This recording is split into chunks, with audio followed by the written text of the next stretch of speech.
nous va. Je peux les citer là. Aujourd'hui, c'est des endroits comme le Phare, des endroits comme la Médina à Saly, comme la Créole, le Bazouf, des endroits que vous connaissez bien, qui se sont dit, ok, ce que l'AMS dit nous intéresse, faites-nous une proposition. Et la proposition qu'on leur fait est simple. Vous faites jouer des artistes pratiquement tous les soirs.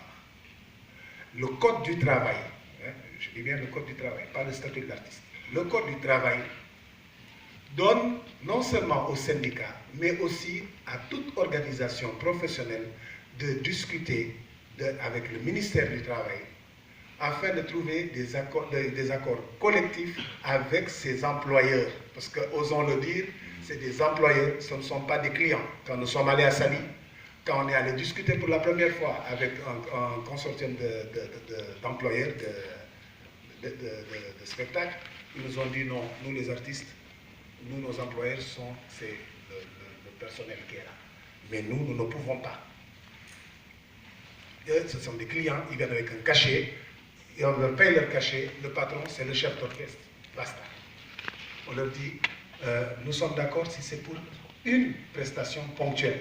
Mais quand vous vous mettez du lundi au dimanche en train d'utiliser ces mêmes musiciens, à ce moment-là, il y a ce que le Code du travail appelle un code de subordination. Cet état de subordination fait que vous êtes dans une relation de travail.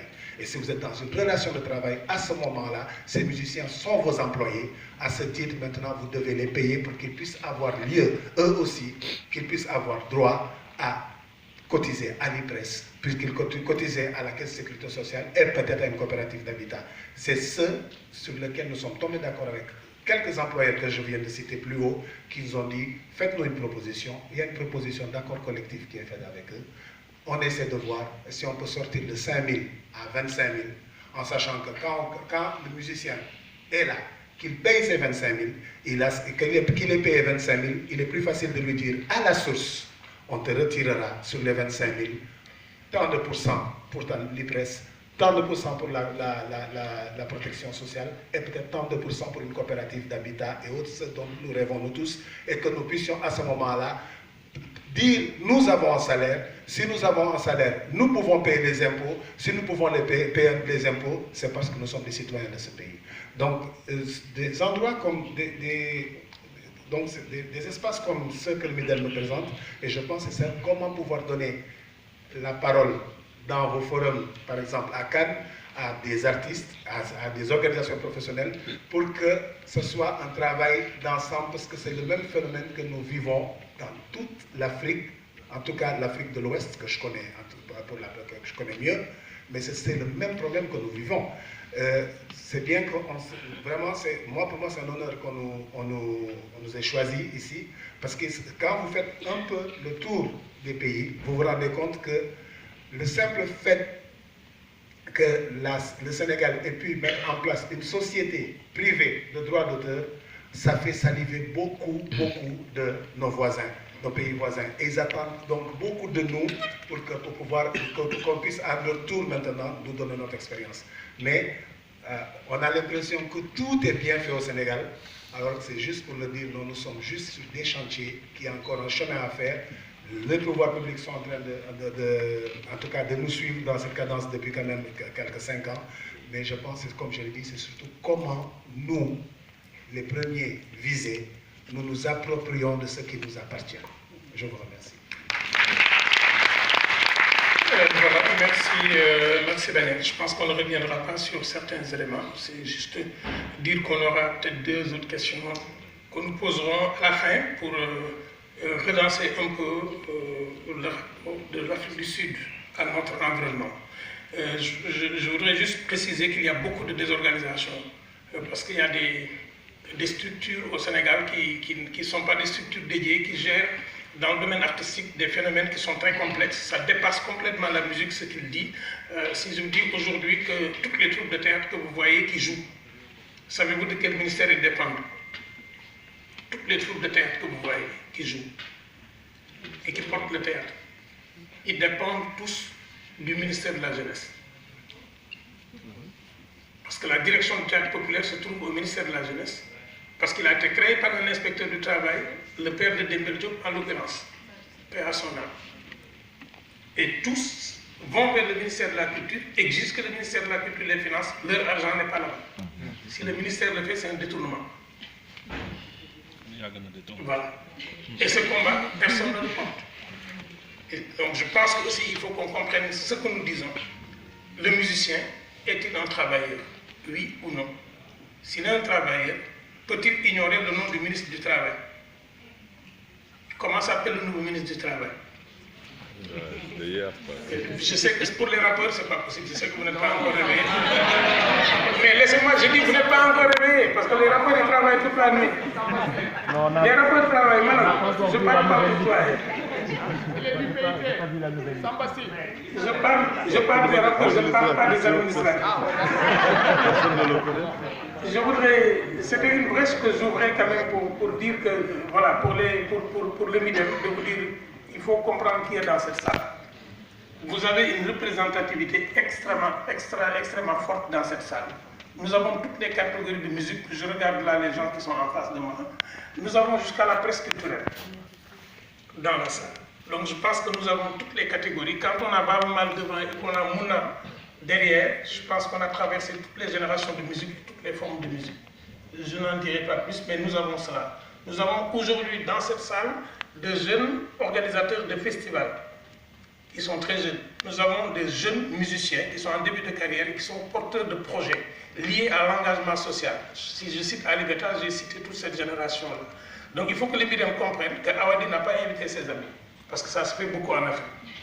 Ici, nous avons une sociologie très représentative, parce que j'ai Wahat ici, j'ai voilà, la Fédération des critiques d'art, j'ai voilà, en haut, j'ai le MCU, j'ai J-Hip-Hop. Donc je traverse les régions, je traverse les forums et je suis très content d'avoir en face de moi Bouya qui porte Ismaël Lolo et, voilà, et d'avoir Ousmane Faye à qui je vais donner la parole. Je pense que c'est dans cette structure-là que nous devons travailler. C'est comme ça que nous sommes dans la salle avec des régisseurs comme Sakondia, etc., des régisseurs comme Babelas. C'est comme ça que nous devons travailler. Mais est-ce que nous travaillons comme ça pour intégrer l'industrie lorsque nous sommes dans la conception de nos spectacles? Est-ce que nous intégrons le numérique dans tout ce qu'il vient de dire? Est-ce que nous l'intégrons? Comment un jeune qui est dans l'industrie du rire peut-il passer de Facebook à remplir, et j'étais dans la salle samedi dernier, 1800 places doudou en début de carrière. Cette intelligence-là, est-ce que nous la prenons? Je vais passer la parole au producteur Ousmane Faye, mais je voudrais dire à Baboulaye, je dis à Baboulaye que j'étais très surpris. La première fois que moi, en tant que conteur, j'ai été en tournée pendant 1 mois avec Baboulaye, que vous connaissez très bien, et que pour la Suisse, je ne dirais pas son cachet parce que le salaire est privé. Lorsque je lui ai donné ses perdièmes sur 1 mois, j'étais invité au théâtre de la Montagne Magique. Quand à la fin, je lui ai demandé d'aller voir Roger Deldim, le directeur du théâtre, pour qu'il soit payé, quand il a reçu l'argent, il l'a gardé sur lui. Je parle de Baboulaye, je parle de Baboulaye qui est un membre de sa famille, parce que je peux en parler. Et quand il a pris, il a gardé l'argent. Jusqu'à la fin de la nuit, il m'a dit, on partage quand? J'ai dit, on ne partage pas. C'est ton salaire sur 1 mois. Il me dit, c'est pas vrai. Ça ne peut pas être mon salaire sur 1 mois. C'est trop. C'est la première fois que je suis payé comme ça sur 1 mois pour 15 spectacles. Et je lui ai dit, ça dépend de comment on négocie. Parce que pour moi, un musicien, on ne peut pas le payer en Europe en dehors de certains barèmes. En dehors de certains barèmes. Ce n'est pas parce que tu es un musicien sénégalais que je t'amène en tournée qu'en Europe, je vais te payer hors barème. Et la plus belle chose, c'est quand on arrive 1 mois après, et il me dit, vous savez, Baboulaye, il est très taquin, il me dit, on voyage encore quand? J'ai dit, tu voyages déjà trop, Baboulaye, ça suffit. C'est juste pour vous donner une idée de voilà, comment nous devons nous organiser aussi, parce que nous sommes des travailleurs. Je voudrais savoir, il y a un monsieur qui est derrière là, c'est des traductions. Est-ce qu'on peut passer la parole Ousmane Faye, un ami producteur, manager de Omar Penn, Arterial, mais je précise qu'il est aussi le président d'AFEST, l'association des diffuseurs, dont par ailleurs je suis le président du conseil d'administration. Et je voudrais passer la parole au producteur Ousmane Faye qui dirige la Factory pour aborder cette question aussi des opportunités et des challenges que nous avons du point de vue du producteur aujourd'hui. Merci mon cher Massamba. Merci à l'admirable grand frère Babaman. C'est un honneur pour nous, en tout cas, de vous avoir à nos côtés et de vous entendre partager ces préoccupations.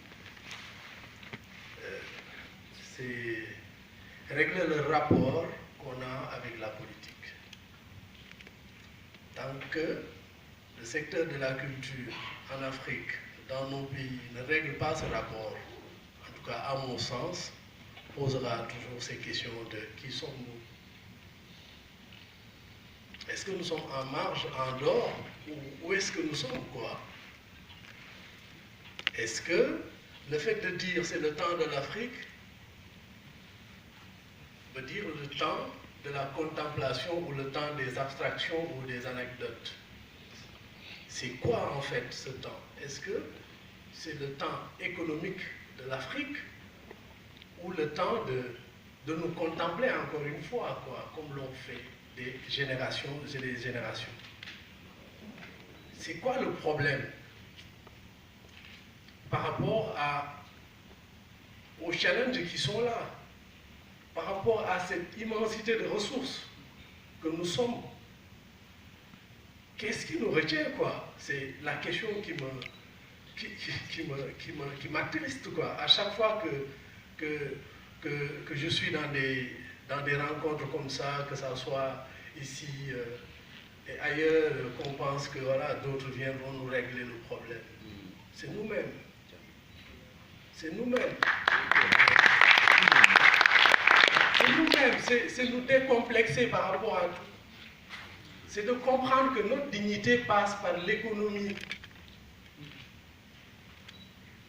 Les ancêtres que l'admirable grand frère a cité tout à l'heure étaient dans un système très bien organisé, très formalisé. C'était leur époque. Et je le disais il y a 2 ans, que oui, il y avait un modèle économique qui était du guébel au gué, dans un espace qu'on appelait le guéo. Modèle économique rentable qui nourrissait son homme. Et il y avait des rapports qui étaient là, clairs, une chaîne de valeur, que Massamba dira mieux que moi. Mais nous, à notre époque, qu'est-ce que nous ferons? Régler le problème avec la politique.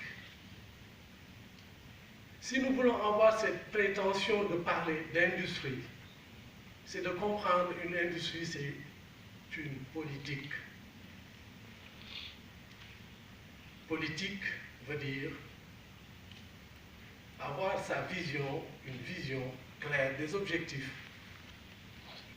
une planification des stratégies à dérouler avec des ressources, des acteurs,